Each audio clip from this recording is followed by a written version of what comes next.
Hello everyone. आज के video में हम क्लास 6 के मैथ प्रश्नावली 12.2 का क्वेश्चन नंबर 1 से सॉल्यूशन बताएंगे। तो चलिए शुरू करते हैं क्वेश्चन नंबर 1 से।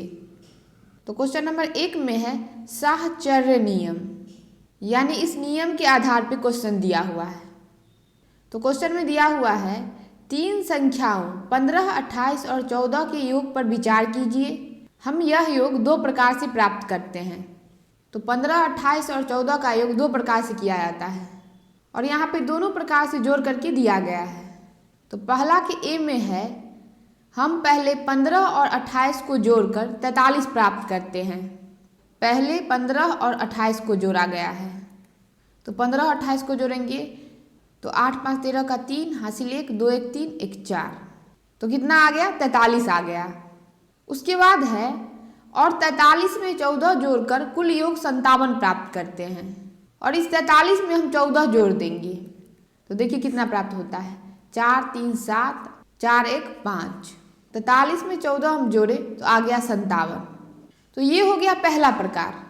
यहाँ पे तीन संख्या था 15, 28 और 14।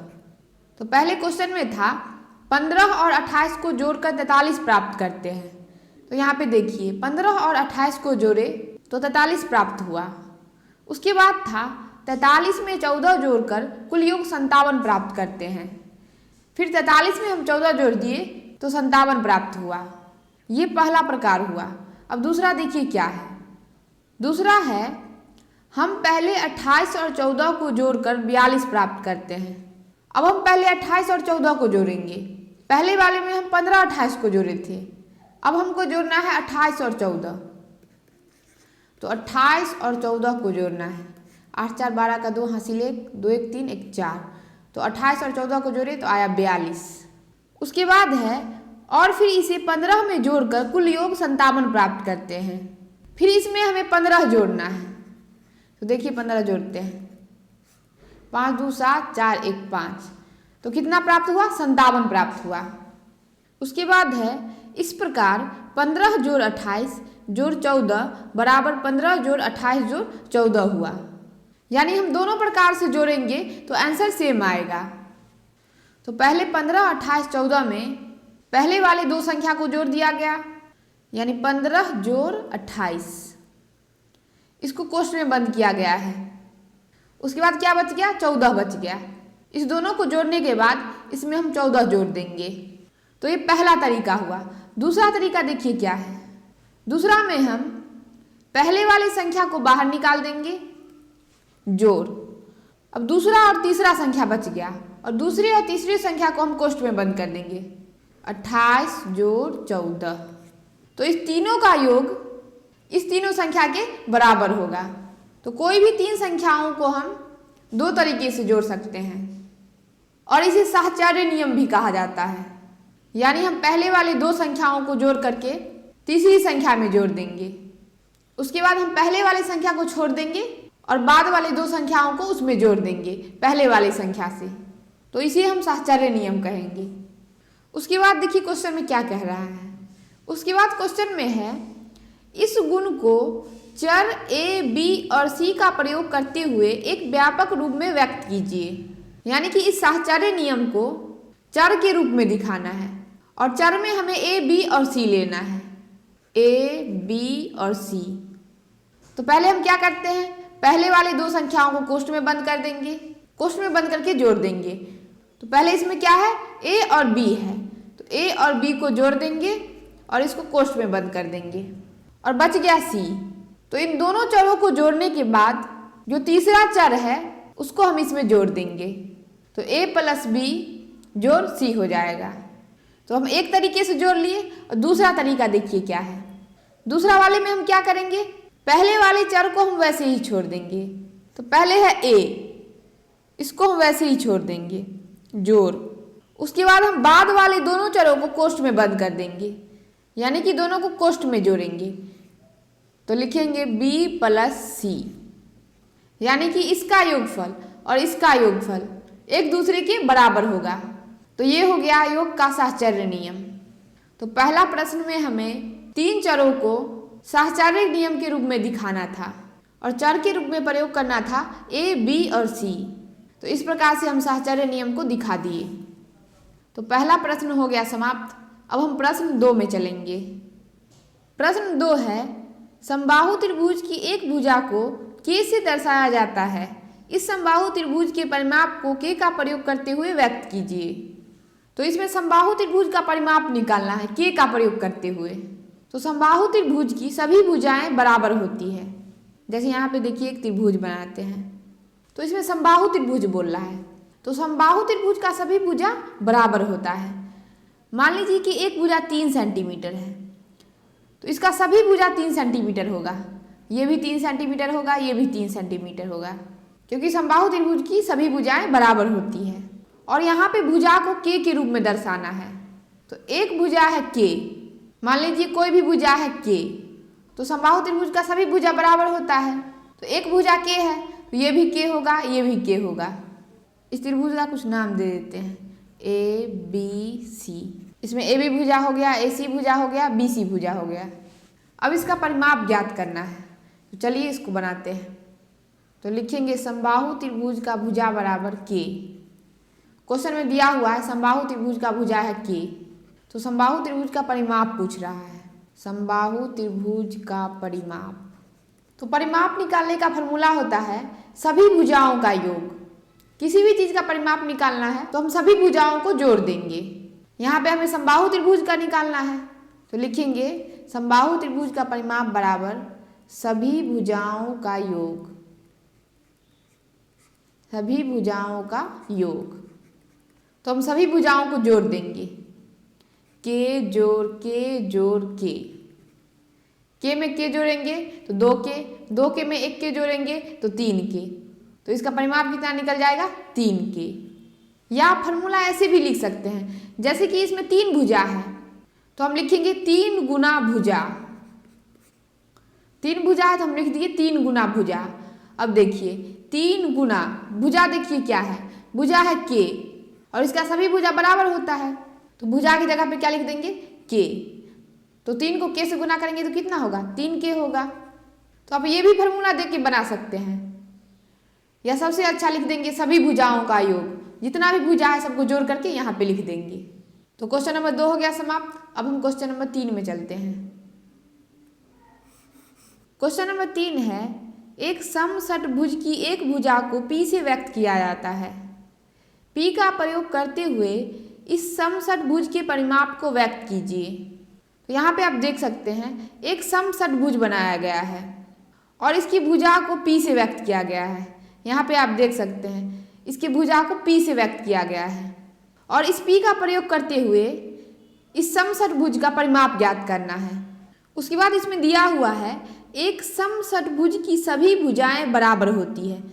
समषटभुज का सब भुजा जो होता है वो बराबर होता है। एक भुजा अगर P है तो सभी भुजा P होगा। तो इस समषटभुज का परिमाप ज्ञात करना है P का प्रयोग करते हुए। तो पहले हम लिखेंगे समषटभुज की भुजा बराबर P, ये क्वेश्चन में दिया हुआ है। तो समषटभुज की परिमाप बराबर, तो परिमाप का फॉर्मूला क्या होता है, सभी भुजाओं का योग। तो यहाँ पे लिखेंगे समषटभुज का परिमाप बराबर सभी भुजाओं का योग। सभी भुजाओं को हम जोड़ देंगे। तो समषटभुज में 6 भुजा होता है और समषटभुज का सभी भुजा बराबर होता है। तो एक P है तो सभी भुजा P होगा। तो हम सभी भुजाओं को जोड़ देंगे, 6 भुजाओं को जोड़ेंगे।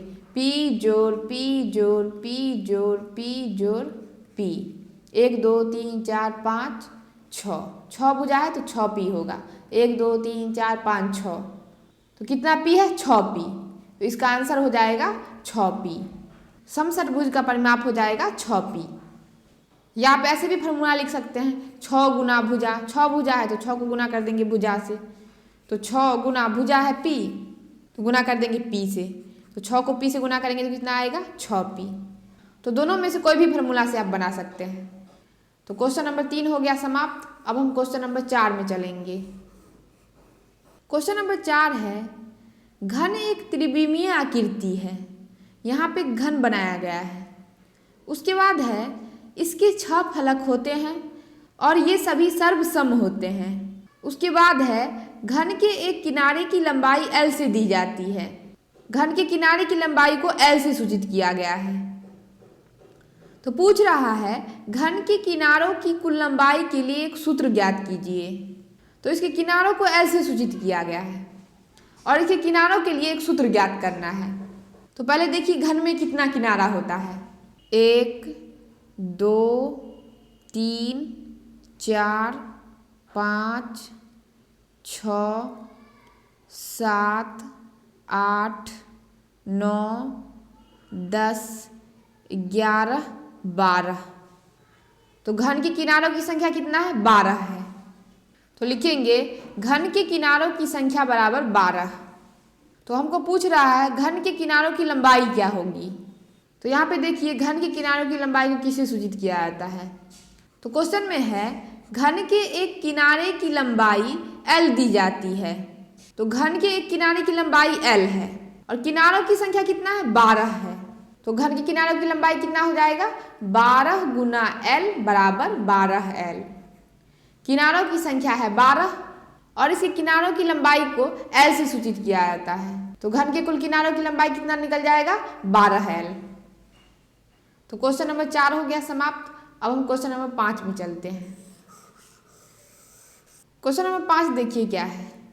क्वेश्चन नंबर 5 है वृत्त का व्यास वह रेखाखंड है जो वृत्त पर स्थित दो बिंदुओं को जोड़ता है और उसके केंद्र से होकर जाता है। तो यहाँ पे आप देख सकते हैं एक वृत्त बनाया गया है। तो इसमें ए भी हो जाएगा वृत्त का व्यास, यानी वृत्त के एक छोर से दूसरे छोर को मिलाने वाली रेखाखंड व्यास कहलाता है। तो ए भी जो है वो व्यास हो जाएगा। उसके बाद है वृत्त की त्रिज्या r उस पर स्थित किसी बिंदु P को केंद्र C से जोड़ने वाली रेखाखंड की लंबाई है। तो यहाँ पे PC त्रिज्या है, यानी वृत्त के केंद्र से मिलाने वाली रेखा त्रिज्या कहलाती है। तो त्रिज्या व्यास का आधा होता है। अगर यहाँ से हम एक त्रिज्या बनाएंगे तो ये दोनों त्रिज्या मिलकर के व्यास का निर्माण कर देगा, यानी दो त्रिज्या मिलकर के व्यास का निर्माण करता है। उसके बाद देखिए क्वेश्चन में क्या कह रहा है। वृत्त के व्यास d को उसकी त्रिज्या r के पदों में व्यक्त कीजिए। तो वृत्त के व्यास को त्रिज्या के पदों में व्यक्त करना है। तो यहाँ पे त्रिज्या बराबर है r, व्यास बराबर है d। तो हमें d को त्रिज्या के रूप में लिखना है, यानी व्यास को त्रिज्या के रूप में लिखना है।